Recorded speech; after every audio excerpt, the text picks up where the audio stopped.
त्यो के त साइडमा सबै कुरा हार्छस् नखेल त लङ्गुर त खेल्नु पर्यो नि हेर दसैँमा त तेरो बाउ लङ्गुर म यति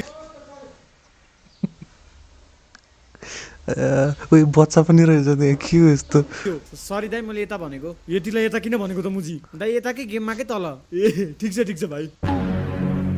हारे म थुक्क भन्दै थिएँ नि बच्चा राख्छस् त 1500 नै हालम चुब्लाक वाइफाई तिर्ने पैसा हो त्यो लिएन मलाई फ्री वाइफाई चलाउलास् के ल भाइ मेरो बच्चा पान्न यहाँ जित्यो भने होइन 2-3टा बच्चा कसरी दिन्छ होला मुला वाइफाईको पैसा भन्छ यो मान्छेले हेर्छ त्यहाँ आफ्नो बच्चा धरि हालेछ ले त जित्यो भने डबल दिन्छु के जित्यो भने दाइलाई 2टा बच्चा दिन्छ र यो खेलाउनेले दिनै पर्यो नि रुल नै त्यही छ भगवान पान नपार्नु है मेरो पिरियामा समस्या छ म दिन्छु कि तेरो पैसा फिर्ता विश्वास गर्न सालेले कंगाल नै बनाउने भयो